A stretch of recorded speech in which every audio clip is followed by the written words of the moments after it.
Pertemuan 1, Dasar Manajemen Keuangan Internasional. 1.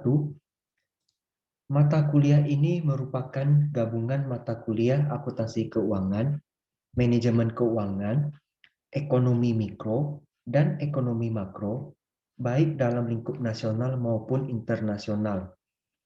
Pada 3 semester pertama kuliah S1 akuntansi maupun manajemen, biasanya sudah dipelajari tentang keempat dasar ilmunya, tetapi dalam lingkup nasional.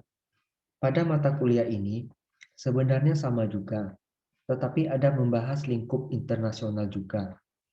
Pada S2, umumnya dipelajari pada saat matrikulasi untuk menyegarkan kembali ingatan lama waktu kuliah S1. Sedangkan pada S3, hal yang dipelajari sudah berada pada tingkat yang lebih tinggi. Slide 2.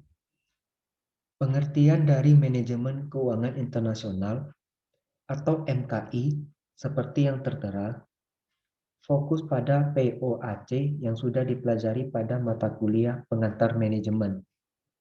Dalam kuliah pengantar manajemen, yang dipelajari adalah dalam lingkup mikro, sedangkan pada MKI lebih pada makro dan internasionalnya yang akan dibahas. Jika belajar MKI, tentu tidak akan jauh dari istilah nilai tukar mata uang atau kurs. Mahasiswa yang bekerja di bank umumnya sudah memiliki pembekalan dasar yang lebih matang terkait kurs, terkait dari pengalaman mengajar semester sebelumnya. Tapi di sini kita akan pelajari dari dasarnya juga kok. Slide 3. Terdapat beberapa pengaruh foreign exchange rate atau forex. Yang pertama jelas adalah transaksi komersial internasional berupa ekspor dan impor barang atau jasa. Ini bisa diterapkan dalam penelitian akuntansi keuangan maupun manajemen keuangan, yakni sebagai faktor akuntansi makro untuk akuntansi keuangan atau faktor eksternal untuk manajemen keuangan.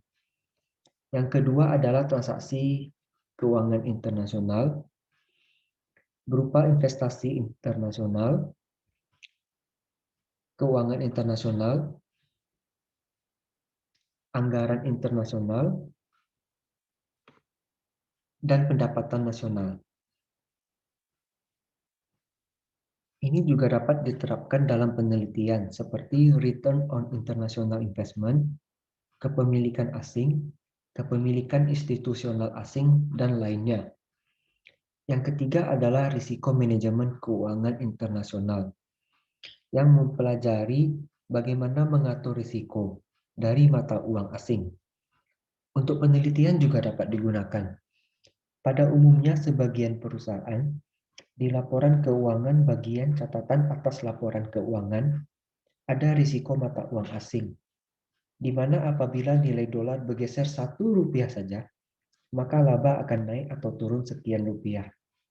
Ini adalah manajemen risiko yang telah ditetapkan oleh manajemen perusahaan dengan bantuan penilaian dari auditor. Keempat ada laporan keuangan, dibagi menjadi 2 bagian.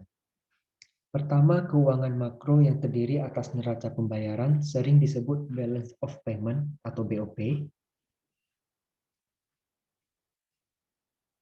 dan anggaran pendapatan dan belanja negara atau APBN. Untuk BOP pernah disinggung sedikit pada ekonomi makro, dan nanti akan dibahas di pertemuan lebih lanjut. Untuk APBN lebih kepada akuntansi sektor publik, yang saya yakin sudah diambil mata kuliahnya sebelum semester ini dimulai. Jika ada makro, pasti ada mikro. Nah, mikro inilah yang sering dijadikan topik skripsi S1 akuntansi keuangan maupun manajemen keuangan. Dari gambar terlihat laporan neraca atau balance sheet, laporan laba rugi atau income statement, dan laporan arus kas atau cash flow statement. Ada lagi laporan perubahan ekuitas dan catatan atas laporan keuangan. Dari kelima laporan ini bisa diambil informasi untuk analisis keuangan perusahaan, di mana analisis ini umumnya dikaitkan dengan kinerja keuangan perusahaan. Kinerja keuangan ini termasuk pada bagian 5, ada rasio likuiditas, seperti current ratio, quick ratio, acid test ratio, dan lainnya. Rasio solvabilitas seperti rasio utang terhadap modal, DER, rasio utang terhadap aktiva, DAR, rasio utang jangka pendek atau panjang terhadap modal atau aktiva, dan lainnya. Rasio rentabilitas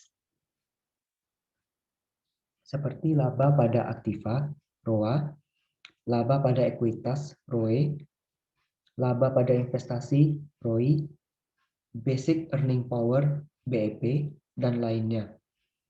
Perlu diingat bahwa ROA dan ROI itu berbeda, karena terdapat beberapa keliruan dalam mendefinisikan kedua hal tersebut.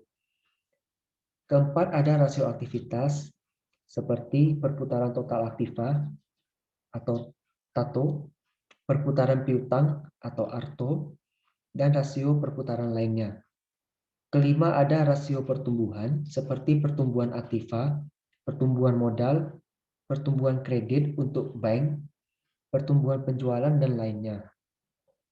Untuk anak akuntansi yang mengambil topik keberlanjutan, dapat menggunakan rasio pertumbuhan kredit, kategori kegiatan usaha berkelanjutan atau KKUB untuk bank, sustainable growth, dan lainnya. Keenam, ada ekonomi value added atau EVA, yang biasanya dipakai untuk mengukur kinerja perusahaan ataupun kinerja saham. Selain itu, ada juga rasio pasar seperti earning per share, EPS, price earning ratio, PER, price to book value, PBV, dan lainnya.